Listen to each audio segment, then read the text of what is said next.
అందరికీ నమస్కారం. నా పేరు భార్గవ్. ఈరోజు కార్యక్రమంలో మనం చర్చించబోయే అంశం ఏంటంటే, బంగ్లాదేశ్లో మైనారిటీ గ్రూపుల్ని విచక్షణారహితంగా కొడుతూ ఉన్నారు, చంపేస్తూ ఉన్నారు. బంగ్లాదేశ్లో మైనారిటీలు ఎవరు? హిందువులు, క్రైస్తవులు, జైనులు, బౌద్ధులు. వీరందరినీ కూడా బంగ్లాదేశ్లో మెజారిటీగా ఉన్నటువంటి ముస్లింలు తీవ్ర ఇబ్బందులు గురి చేస్తూ ఉన్నారు, బంగ్లాదేశ్ ముస్లిం. అయితే ఈ సమస్యని మనం కనుక ఒకసారి పరిశీలిస్తే, అసలు ఎందుకు బంగ్లాదేశ్లో హిందూ అవుట్ఫిట్ మీద, లేదా ఈ మైనారిటీ హిందూ మైనారిటీలు అనేటువంటి బంగ్లాదేశ్ మైనారిటీ లాంటి హిందువుల మీద ఎందుకు దాడులు విపరీతంగా జరుగుతూ ఉన్నాయి? ప్రధానంగా మనందరికీ తెలుసు, భారతదేశం వక్ఫ్ అమెండ్మెంట్ యాక్ట్ని తీసుకొచ్చింది 2025ని. సో ఈ వక్ఫ్ బిల్లు ప్రకారం 3 అంశాల మీద కంటెన్షన్ ఉంది. ఏంటి అని అంటే, వక్ఫ్ బై యూజర్. ఎప్పుడో కొంతకాలంగా ఒక భూమి మీద ఒక ముస్లిం ఉంటే ఆ భూమి ముస్లింకే చెందుతుంది, ఎటువంటి డాక్యుమెంట్స్ లేకపోయినా అనేది 1995 చట్టం చెప్తుంది, వక్ఫ్ చట్టం చెప్తుంది. దాన్ని రీప్లేస్ చేసి ఇప్పుడు డాక్యుమెంట్స్ ఉండాల్సిందే, ఖచ్చితంగా మీరు నిరూపించుకోవాల్సిందే. డాక్యుమెంట్స్ లేకుండా ఒక దగ్గరికి వెళ్ళి మీరు ఇది ఎప్పుడో మేము ఉంటున్నామని చెప్పేస్తే అది వక్ఫ్ భూమి కింద పరిగణించబడుతుంది. సో మీరేం చేస్తున్నారంటే, మళ్ళీ దాన్ని తీసుకెళ్ళి వక్ఫ్ ట్రిబ్యునల్లో వేస్తూ ఉన్నారు. వక్ఫ్ ట్రిబ్యునల్లో ముస్లిమ్స్కి అనుకూలంగా ఎక్కువగా వస్తూ ఉంది. సో దీంతో కొన్ని లక్షల ఎకరాలు వక్ఫ్ భూముల కిందకి వెళ్ళిపోయింది. భారతదేశంలో సుమారు 8 లక్షల ఎకరాలు ఇప్పటికే ఉన్నాయి. డిఫెన్స్ మన్నటి కంటే కూడా ఎక్కువ ఉంది అని చెప్పి ఈ భారత జనతా పార్టీ ఏం చేసింది అంటే, లేదు ఖచ్చితంగా డాక్యుమెంట్స్ చూపించాలి అని చెప్పింది. ఇది ఒక పాయింట్. రెండో పాయింట్ ఏంటి అంటే, ఎవరైతే నాన్ ముస్లిమ్స్ ఉన్నారో ఈ నాన్ ముస్లిమ్స్ని ఈ వక్ఫ్ బోర్డులో యాడ్ చేయడం అనేది జరిగింది. సో దీనివలన ముస్లిం సంఘాలకి తీవ్రమైన ఆగ్రహం వచ్చింది. మూడోది ఏంటంటే, ఎవరికైనా వక్ఫ్ భూములు దానం చేయాలి అంటే ఖచ్చితంగా షరియా లా ప్రకారం ఒక 5 సంవత్సరాలు ముస్లింగా ప్రాక్టీస్ చేసిన తర్వాత మాత్రమే ఈ వక్ఫ్కి భూమి దానం చేయాలి అని చెప్పి ఈ కొత్త చట్టంలో చెప్తుంది. ఈ 3 కూడా. అయితే ఈ మిగతా రెండు ఎలా ఉన్నా సరే, first point Waqf by user దగ్గర మాత్రం ఇది ఖచ్చితంగా డిబేట్ చేయాల్సిన అంశమే. ఎందుకు అని అంటే, ఎప్పుడో 13వ శతాబ్దంలో 14వ శతాబ్దంలో మన బ్రిటిష్ వాళ్ళు రాకముందు ముస్లిం ఎరాలో ఉన్నటువంటి భూములన్నీ కూడా మన భారతీయులు, ఇప్పుడు ఇక్కడ ఉన్నటువంటి భూమి, భారతదేశంలో ఉండే భూమి మన ముస్లింల నుంచి ముస్లిం దండయాత్ర ద్వారా వచ్చిందే కదా. సో వచ్చిన తర్వాత కొంతమంది కన్వర్ట్ అయిన తర్వాత ఈ భూముల మీద ఎవరైతే ఉన్నారో ఆ భూములన్నీ మాకే సొంతం అని వక్ఫ్ చెప్తూ ఉంది. కానీ వాస్తవానికి తమిళనాడు లాంటి కొన్ని జిల్లాల్లో గ్రామాలే ఈ వక్ఫ్ కింద చూపించారు. సో ఇది చాలా పెద్ద సమస్యగా మారింది. ఎందుకంటే మేము కొన్ని తరాలుగా మా పూర్వీకులు ఈ భూమి మీద ఉన్నారు, ఇది వక్ఫ్ అంటున్నారు. సో మీకు గొడవ అయితే వక్ఫ్ ట్రిబ్యునల్కి వెళ్ళండి అంటున్నారు. ఆ వక్ఫ్ ట్రిబ్యునల్లో ఏం జరుగుతుంది అంటే, ప్రధానంగా ముస్లింలకి కొంత ఫేవర్గా జరుగుతుంది. మరి దాని మీద కోర్టుకి అప్పీల్కి వెళ్ళడానికి లేదు. సో ఇప్పుడు ఏం చేసిందంటే గవర్నమెంట్, లేదు డాక్యుమెంట్స్ ఉంటేనే, వక్ఫ్ బై యూజర్ అనేది లేదు, నీ దగ్గర డాక్యుమెంట్స్ ఉంటేనే నువ్వు ఈ భూమిలో నీకు అర్హుడవి, నీ పేరు మీద కానీ ఎవరి పేరు మీద కానీ ఉంటేనే, లేదు అంటే ఇది నీ భూమి కాదు అని చెప్పి చెప్తూ ఉన్నారు. అంతేకాకుండా ఏదైతే ట్రిబ్యునల్ ఏదైతే ఉందో, ఈ వక్ఫ్ ట్రిబ్యునలే ఫైనల్ కాదు, తర్వాత కోర్టుకు కూడా అప్పీల్కి వెళ్ళొచ్చు అని చెప్పారు. సరే, ఇదొక్కటి పెడితే మిగతా రెండిట్లో మాత్రం అందరికీ డిఫర్ ఉంది కొంత. ఎందుకంటే వక్ఫ్ బోర్డులో నాన్ ముస్లిమ్స్ని పెట్టడం, ఏదైనా వక్ఫ్ దానం చేయాలంటే 5 ఏళ్ళు ముస్లింగా ఉంటాం, ఈ 2 పాయింట్స్ మాత్రం ఎవరు కూడా పెద్దగా సహించట్లేదు.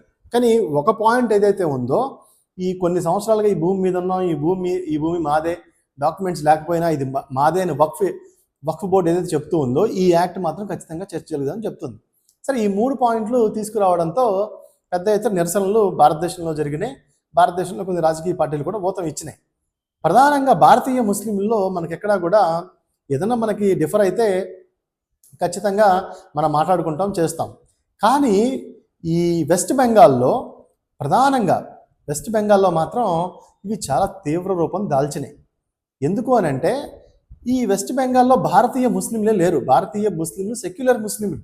ఇక్కడ హిందువులతో కలిసిపోయి పిన్ని బాబాయ్ అనుకుంటూ ఉండే ముస్లింలు మనందరం కలిసి మెలిసే ఉంటాం. ఏదైనా మనకు కష్టం వస్తే కోర్టులకు వెళ్తాం, ఆశ్రయిస్తాం, లేదా కోర్టుల నుంచి తెచ్చుకుంటాం. ఇది అన్నదమ్ముల సమస్యలాగా ఉంటుంది. కానీ ఈ వెస్ట్ బెంగాల్లో ఉన్న ముస్లింలు బంగ్లాదేశ్ ముస్లింలు, వీళ్ళకి భారతీయ ముస్లింలకి ఎటువంటి సంబంధం లేదు. ఈ వెస్ట్ బెంగాల్లో ముర్షిదాబాద్ అని ఒక జిల్లా ఉందండి. ఇప్పుడు ప్రస్తుతం బెంగాల్లో అట్టుడిగిపోతుంది ఆ జిల్లా మొత్తం. కాల్పులు, లేకపోతే హిందువుల ఇళ్ళు తగలబెట్టడాలు.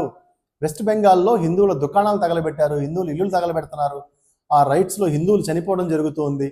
మరి ఈ దేశంలో ఎక్కడా లేదు కానీ ఈ వెస్ట్ బెంగాల్ మమతా బెనర్జీ రూల్ చేస్తున్న ఈ వెస్ట్ బెంగాల్లో ఈ ముర్షిదాబాదు, మాల్డా, కూచ్, బేహర్, 24 నార్త్ పరగనాస్ అంటే ఏంటి, ఈ బంగ్లాదేశ్కి ఆనుకొని బోర్డర్గా ఉన్న సరిహద్దు గ్రామాలన్నింటిలో గొడవ జరుగుతుంది. అంటే ఈ పాటికి మీకు అర్థమైపోయి ఉంటుంది, ఈ బంగ్లాదేశ్ నుంచి వచ్చిన ముస్లిమ్స్ కొంతమంది ఇక్కడ చేరి అల్లర్లు చేస్తున్నారని మీకు అర్థమైపోయి ఉంటుంది. ఎందుకని అంటే ఈ భారతీయ ముస్లింలు గారు వీళ్ళు ఈ బంగ్లాదేశ్ నుంచి అక్రమంగా చొరబడిన వాళ్ళు ఈ భారతదేశ యూనిటీని దెబ్బ కొట్టడానికి, మతం పేరుతో దెబ్బ కొట్టడానికి, హిందూ ముస్లింల మధ్య గొడవ పెట్టడానికి, చిన్న విషయాన్ని పెద్దది చేయటానికి ఈ అక్రమంగా చొరబడి ఈ బెంగాల్ లైన్స్లో సరిహద్దు గ్రామాల్లో చేరి గొడవలు చేస్తూ ఉన్నారు. దీనికి సపోర్ట్ చేస్తుంది ఎవరు అంటే మమతా బెనర్జీ. ఆమె ఒక భారతీయురాలుగా ఆలోచించడం కంటే కూడా ఆవిడ మత రాజకీయాలను ప్రోత్సహించి తద్వారా ఓటు బ్యాంకును తిప్పుకోవాలని ఆలోచించే వ్యక్తిగా చూస్తూ ఉంది. ఎందుకంటే మతం పేరుతో అందరినీ ఒక ఘాటి కట్టేస్తున్నారు ముస్లిమ్స్ అందరినీ. అది తప్పు. మన భారతీయ ముస్లిమ్స్ సెక్యులర్ ముస్లింలు, ఈ దేశం కోసం తమ ప్రాణాలను త్యాగం చేసిన వాళ్ళు. అవసరమైతే యుద్ధంకి వెళ్లాల్సి వస్తే బంగ్లాదేశ్ ముస్లిమ్స్ మీద, పాకిస్తాన్ ముస్లిమ్స్ మీద పెద్ద ఎత్తున వీరోచితంగా ఫైట్ చేసి చనిపోయిన స్వతంత్ర సమరయోధులు చాలామంది ఉన్నారు. ఎందుకంటే భారతీయ ముస్లింలు ఎప్పటికీ సెక్యులర్ ముస్లింలే, అందులో కొంచెం కూడా డోకా లేదు. మిగతా దేశాలతో ఉన్న ముస్లింలకు కానీ మన భారతీయ ముస్లింలకు కానీ పొంతన ఉండదు. ఎందుకంటే ఈ కాన్స్టిట్యూషన్కి లోబడి ఉంటారు. సరే, చిన్న చిన్న అల్లర్లు సహజం, మతాల మధ్య నువ్వు ఎక్కువ నువ్వు తక్కువ ఇలాంటివన్నీ ప్రతి చోట ఉంటాయి. కానీ మన భారతీయ ముస్లింలంత సహనంగా, మన భారతీయ ముస్లింలు ఉన్నంత గొప్పగా మరి ఏ ముస్లిమ్స్ లేరండి. మిడిల్ ఈస్ట్ కానీ, ఆఫ్ఘనిస్తాన్ కానీ, పాకిస్తాన్ కానీ, బంగ్లాదేశ్ కానీ ఎక్కడా లేరు. వారందరూ కూడా షరియా చట్టాలకు లోబడి ఉంటే మన భారతీయ ముస్లింలు మాత్రం మన ఇండియన్ కాన్స్టిట్యూషన్కి లోబడినారు. అది గొప్పతనం. కానీ వీళ్ళను కూడా ఒక బూచిలాగా చూపించటం, ఇక్కడ ముస్లిమ్స్ని కూడా వీళ్ళని కూడా ఒక బూచిలాగా చూపించడానికి ఈ బంగ్లాదేశ్ నుంచి అక్రమంగా చొరబడినటువంటి రోహింగ్యా ముస్లింలు కానీ, ఈ బంగ్లాదేశ్ ముస్లింలు కానీ గొడవలు చేస్తూ ఉన్నారు. మీకు ఇంకా బాగా చెప్పాలంటే మనకి స్వతంత్రం వచ్చిన తర్వాత ఈ మనకి వెస్ట్ బెంగాల్లో ఏం జరిగింది అని అంటే పార్టీషన్ జరిగింది కదా. సో బెంగాల్ రెండుగా డివైడ్ అయినప్పుడు వెస్ట్ బెంగాల్లో హిందువులు ఉన్నారు. వెస్ట్ బెంగాల్లో హిందువులు మెజారిటీగా ఉన్న వెస్ట్ బెంగాల్ భారతదేశానికి వచ్చింది. ఈస్ట్ బెంగాల్ పాకిస్తాన్కి వెళ్ళిపోయింది. సో 1971లో అక్కడ మళ్ళీ వార్ జరిగింది, బంగ్లా లిబరేషన్ వార్ జరిగింది. సో అప్పుడు ఈస్ట్ పాకిస్తాన్ కాస్త బంగ్లాదేశ్గా ఏర్పడింది. అంటే మరి భారతదేశం నుంచి వెళ్ళిందే కదా, భారతదేశం నుంచి వెళ్ళిన వెస్ట్ బెంగాల్ అంటే ఈస్ట్ భాగం, తూర్పు భాగం పాకిస్తాన్కి వెళ్ళింది. 1971లో గొడవ జరిగి అదే పాకిస్తాన్ ఈస్ట్ భాగమే బంగ్లాదేశ్గా ఏర్పడింది. మెజారిటీగా వెస్ట్గా ఉండేవాళ్ళు ఈ వెస్ట్ బెంగాల్లోనే ఉన్నారు. ఇప్పుడు ఏం చేశారు, ఈ రోహింగ్యా ముస్లింలు అందరూ కూడా బంగ్లాదేశ్ నుంచి ఇక్కడికి వచ్చి ఇక్కడ హిందువుల మీద, ఇళ్ల మీద, గుడుల మీద దాడులు చేస్తూ ఉన్నారు. అంటే మీరు చూడండి, మరి 1971 బంగ్లా లిబరేషన్ వార్లో మనం బంగ్లాదేశ్కి సపోర్ట్ చేసాం, పాకిస్తాన్తో గొడవ పెట్టుకొని మరి వాళ్ళకి స్వతంత్ర దేశం ఇప్పించాం. అయినా కానీ కృతజ్ఞత లేకుండా మన భారతదేశంలో చైనాతో కలిపి ఇలా గొడవలు చేస్తూ ఉన్నారు. కాబట్టి అక్కడ హిందూ మైనారిటీస్ని, అదేవిధంగా ఇస్కాన్ టెంపుల్ సంబంధించిన కొంతమంది లీడర్స్ని, వీళ్ళందరినీ కూడా భక్తుల్ని, వాళ్ళందరినీ కూడా ఊచకోతకు వస్తూ ఉన్నారు. ఇదే చూడండి మన దేశానికి ఇతర దేశాలకు ఉన్నటువంటి తేడా. మన దేశంలో ఇది కుదరదు, మన దేశంలో రాజ్యాంగం ఒప్పుకోదు. మతం ఏదైనా ఉంటే ఇంట్లో చూసుకో, కానీ బయట అల్లర్లు చేస్తే మాత్రం సహించమంటారు. ఇట్లాగా ఈ బంగ్లాదేశ్ అల్లర్లు విపరీతంగా జరుగుతూ ఉన్నాయి. హిందూ మైనారిటీలని అక్కడ కూడా చాలా ఘోరంగా బంగ్లాదేశ్లో ఇబ్బంది పెడుతూ ఉన్నారు.